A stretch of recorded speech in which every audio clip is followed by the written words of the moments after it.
नमस्कार साथियों, स्वागत है आप सभी का आपके अपने YouTube channel Shyam class study में। साथियों, आज की इस वीडियो में दिल्ली पुलिस भर्ती परीक्षा 2023 में पूछे जाने वाले जीके जीएस के अति महत्वपूर्ण प्रश्नों का प्रैक्टिस सेट लेकर के आया हूं, जो आने वाले दिल्ली पुलिस भर्ती परीक्षा 2023 के लिए अत्यंत महत्वपूर्ण प्रैक्टिस सेट है। साथियों, आप लोग ये भी जानते हो कि दिल्ली पुलिस भर्ती परीक्षा में जीके जीएस 50 नंबरों की पूछी जाने वाली और हर अभ्यर्थी का टारगेट है कि वो 50 नंबरों में से कम 40 से 45 स्कोर करके आए। तो उन्हीं आपको स्कोर दिलाने के लिए लगातार मैं आपको अपने चैनल पर प्रैक्टिस सेट करा रहा हूँ, क्योंकि प्रैक्टिस सेट एक ऐसा जरिया है जिससे आपको पता चल पाता है कि आपकी तैयारी कितनी हुई है और आपको अभी और ज़्यादा कितनी मेहनत करने की ज़रूरत है। तो साथियों, आज के प्रैक्टिस सेट को पूरा करिएगा। प्रैक्टिस सेट को पूरा करने के बाद आपको अपना स्कोर कमेंट बॉक्स में शेयर करना और बताना कि आपने हमारे इस प्रैक्टिस सेट में कितने प्रश्न सही किए और ये प्रैक्टिस सेट आपको कैसा लगा। अगर आपको ये प्रैक्टिस सेट पसंद आए तो वीडियो को आप लाइक कर देना। चैनल को अभी तक आपने सब्सक्राइब नहीं किया हो तो चैनल को आप जरूर सब्सक्राइब कर लीजिएगा और इस प्रैक्टिस सेट को आप अपने उस सभी छोटे भाई बहन तक पहुंचा देना जो दिल्ली पुलिस भर्ती परीक्षा 2023 की तैयारी कर रहा और उसमें अच्छा स्कोर करने आना चाहता है। तो इसी सब बातों को ध्यान में रखते हुए शुरू करते हैं आज का अपना दिल्ली पुलिस भर्ती परीक्षा स्पेशल जीके जीएस के अति महत्वपूर्ण प्रश्नों का प्रैक्टिस सेट नंबर 30। तो पहला प्रश्न है आपकी स्क्रीन पर कि अखिल भारतीय किसान सभा के प्रथम अध्यक्ष कौन थे। तो कौन थे ये आपको बताना है। तो अखिल भारतीय किसान सभा के प्रथम अध्यक्ष थे स्वामी सहजानंद। कौन? स्वामी सहजानंद। तो ऑप्शन नंबर बी इसका राइट आंसर हो जाएगा। अगला प्रश्न है आपके सामने कि भारत वन विज्ञान एवं तकनीकी संस्थान कहाँ स्थित है। तो कहाँ पर स्थित है ये आपको बताना है।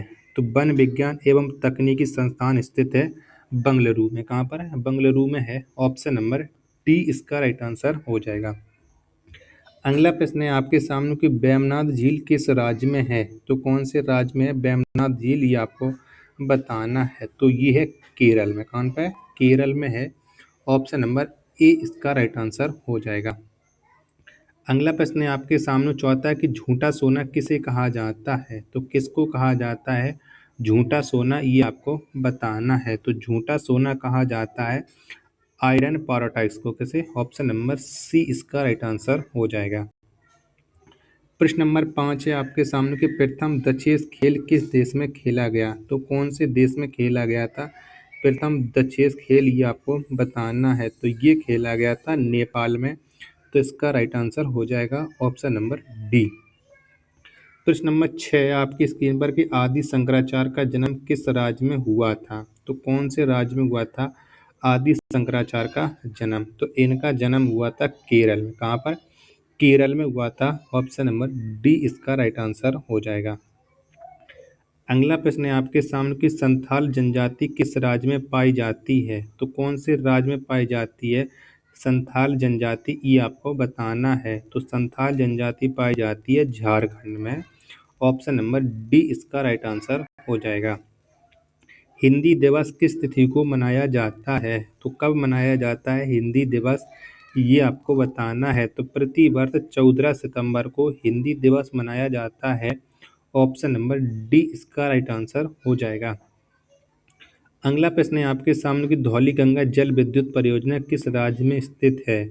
तो कौन से राज्य में धौलीगंगा जल विद्युत परियोजना ये आपको बताना है। तो ये है उत्तराखंड राज्य में धौलीगंगा जल विद्युत परियोजना। ऑप्शन नंबर डी इसका राइट आंसर हो जाएगा।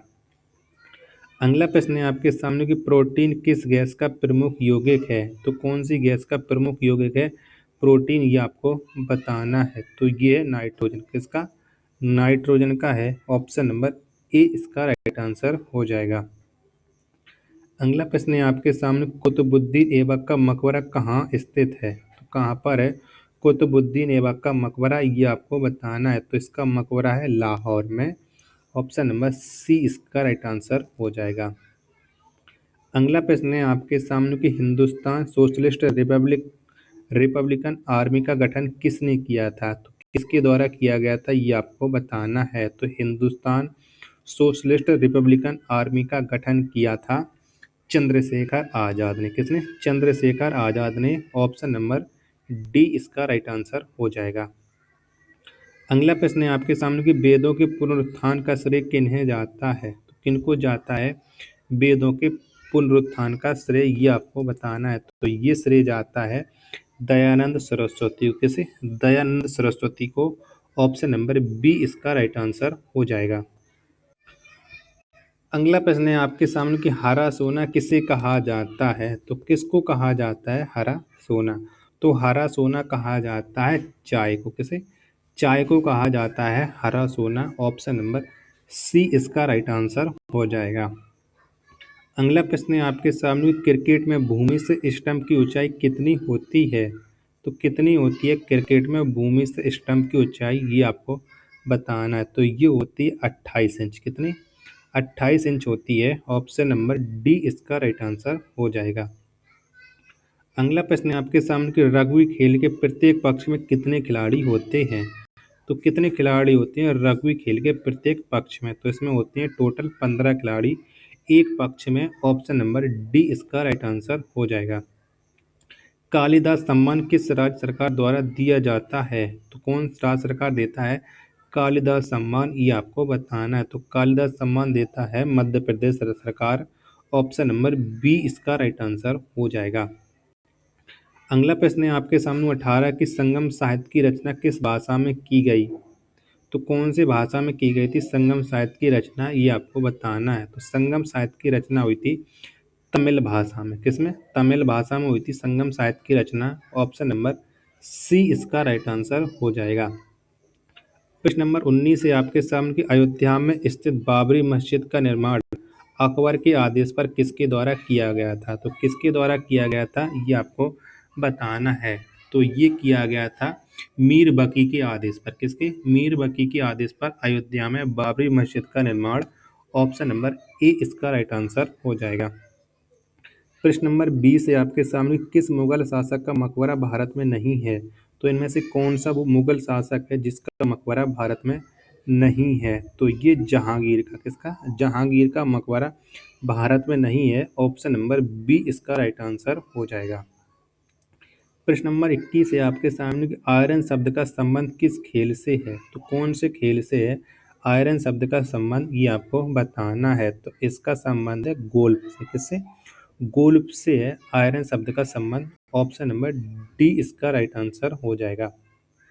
हंगरी स्टोन्स पुस्तक के लेखक कौन है? तो कौन है इस पुस्तक के लेखक ये आपको बताना है। तो हंगरी स्टोन्स पुस्तक के लेखक हैं रविंद्रनाथ टैगोर। कौन सा? रविंद्रनाथ टैगोर।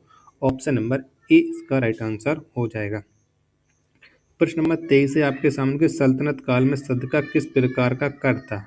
तो किस प्रकार का कर था सदका ये आपको बताना है। तो ये था धार्मिक कर। कैसा? सदका एक धार्मिक कर था। ऑप्शन नंबर सी इसका राइट आंसर हो जाएगा। अगला प्रश्न है आपके सामने कि उपबंध किस देश से लिया गया है? तो कौन से देश से लिया गया है आपात उपबंध ये आपको बताना है। तो ये लिया गया है जर्मनी से। कहाँ से? जर्मनी से लिया गया है। ऑप्शन नंबर बी इसका राइट आंसर हो जाएगा। अगला प्रश्न 25 आपके सामने कि पटना उच्च न्यायालय की स्थापना किस वर्ष हुई थी? तो कब हुई थी पटना उच्च न्यायालय की स्थापना ये आपको बताना है। तो ये हुई थी 1916 में पटना उच्च न्यायालय की स्थापना। ऑप्शन नंबर सी इसका राइट आंसर हो जाएगा। अगला प्रश्न है आपके सामने 26 की हिंदुस्तान शिपयार्ड लिमिटेड की स्थापना किस वर्ष हुई? तो कब हुई थी हिंदुस्तान शिपयार्ड लिमिटेड की स्थापना ये आपको बताना है। तो ये स्थापना हुई थी 1952 में। कब? 1952 में हुई थी हिंदुस्तान शिपयार्ड लिमिटेड की स्थापना। ऑप्शन नंबर बी इसका राइट आंसर हो जाएगा। अलाई दरवाजा का निर्माण किसने किया? तो किसने किया था अलाई दरवाजा का निर्माण ये आपको बताना है। तो अलाई दरवाजा का निर्माण किया था अलाउद्दीन खिलजी ने। किसने? अलाउद्दीन खिलजी ने। ऑप्शन नंबर ए इसका राइट आंसर हो जाएगा। अगला प्रश्न है आपके सामने कि दलित वर्ग मिशन की स्थापना किस वर्ष की गई? तो कब की गई थी दलित वर्ग मिशन की स्थापना ये आपको बताना है। तो ये स्थापना की गई थी 1906 में। कब? 1906 में दलित वर्ग मिशन की स्थापना। ऑप्शन नंबर डी इसका राइट आंसर हो जाएगा। अगला प्रश्न है आपके सामने कि भारत छोड़ो आंदोलन के बाद महात्मा गांधी को कैद करके कहाँ रखा गया था? तो कहाँ रखा गया था ये आपको बताना है। तो भारत छोड़ो आंदोलन के बाद महात्मा गांधी को कैद करके आगा खां पैलेस में रखा गया था? तो इसका राइट आंसर हो जाएगा ऑप्शन नंबर बी। प्रश्न नंबर 30 है आपके सामने कि कानून निर्माण हेतु प्रस्तावित विधेयक में कितने वाचन होते हैं? तो कितने वाचन होते हैं ये आपको बताना है। तो इसमें होते हैं 3 वाचन। कितने? 3 वाचन होते हैं। ऑप्शन नंबर सी इसका राइट आंसर हो जाएगा। अगला प्रश्न है आपके सामने कि नहर कटिया क्षेत्र किस राज्य में है? तो कौन से राज्य में है नहर कटिया क्षेत्र, ये आपको बताना है। तो ये है असम में। कहाँ? असम में है नहर कटिया क्षेत्र। ऑप्शन नंबर ए इसका राइट आंसर हो जाएगा। अगला प्रश्न है आपके सामने कि automotive research association of India कहाँ स्थित है? तो कहाँ पर है ये आपको बताना है। तो ये है हरिद्वार में। कहाँ? हरिद्वार में है automotive research association of India. Option number C इसका राइट आंसर हो जाएगा। अगला प्रश्न है आपके सामने कि महाजनपदों का उदय किस शताब्दी में हुआ? तो कौन सी शताब्दी में हुआ था महाजनपदों का उदय, ये आपको बताना है। तो इनका उदय हुआ था 6ठी शताब्दी का। 6ठी शताब्दी में हुआ था महाजनपदों का उदय। ऑप्शन नंबर सी इसका राइट आंसर हो जाएगा। अगला प्रश्न है आपके सामने कि कोल विद्रोह का नेतृत्व किसने किया था? तो किसने किया था कोल विद्रोह का नेतृत्व, ये आपको बताना है। तो इसका नेतृत्व किया था बुद्धो भगत ने। किसने? बुद्धो भगत ने कोल विद्रोह का नेतृत्व किया था। ऑप्शन नंबर डी इसका राइट आंसर हो जाएगा। अगला प्रश्न है आपके सामने कि बायकोम विद्रोह किस राज्य में चलाया गया था? तो कौन से राज्य में चलाया गया था बायकोम विद्रोह, ये आपको बताना है। तो ये चलाया गया था केरल राज्य में। किसमें? केरल में चलाया गया था बायकोम विद्रोह। ऑप्शन नंबर ए इसका राइट आंसर हो जाएगा। अगला प्रश्न है आपके सामने कि ओलंपिक म्यूजियम कहाँ पर स्थित है? तो कहाँ पर है ओलंपिक म्यूजियम, ये आपको बताना है। तो ओलंपिक म्यूजियम स्थित है लुसाने में। कहाँ पर है? लुसाने में है। ऑप्शन नंबर ए इसका राइट आंसर हो जाएगा। अगला प्रश्न है आपके सामने कि संयुक्त अरब अमीरात की राजधानी कहाँ है? तो कहाँ पर है ये आपको बताना है। तो संयुक्त अरब अमीरात की राजधानी अबू धाबी। कहाँ? अबू धाबी है। ऑप्शन नंबर ए इसका राइट आंसर हो जाएगा। नेक्स्ट प्रश्न है आपके सामने कि राज्य पुनर्गठन आयोग के अध्यक्ष कौन थे? तो कौन थे राज्य पुनर्गठन आयोग के अध्यक्ष, ये आपको बताना है। तो इसके अध्यक्ष थे फजल अली। कौन? फजल अली। ऑप्शन नंबर ए इसका राइट आंसर हो जाएगा। और लास्ट प्रश्न है आज के इस पिक्चर सेट का कि जिस समय बांग्लादेश स्वतंत्र हुआ था उस समय भारत के प्रधानमंत्री कौन थे? तो कौन थे उस समय भारत के प्रधानमंत्री, ये आपको बताना है। तो उस समय भारत के प्रधानमंत्री थी इंदिरा गांधी। कौन? इंदिरा गांधी थी। ऑप्शन नंबर सी इसका राइट आंसर हो जाएगा। तो साथियों आज के इस वीडियो में मैंने आपको 39 प्रश्न कराए। ये सारे प्रश्न वो प्रश्न हैं जो दिल्ली पुलिस भर्ती परीक्षा 2023 के लिए अत्यंत महत्वपूर्ण है और ये सारे प्रश्न टीसीएस के द्वारा पिछली किसी न किसी परीक्षा में पूछे गए और आने वाले समय में ये सारे प्रश्न आपके लिए अत्यंत महत्वपूर्ण हो जाते हैं। तो साथियों अगर आपको प्रैक्टिस सेट पसंद आया हो तो वीडियो को आप लाइक कर देना। चैनल को अभी तक आपने सब्सक्राइब नहीं किया हो तो चैनल को आप जरूर सब्सक्राइब कर लीजिए। इसी तरह के प्रैक्टिस लगाने के लिए आप हमारे चैनल के साथ जुड़ सकते हैं। धन्यवाद। जय हिंद।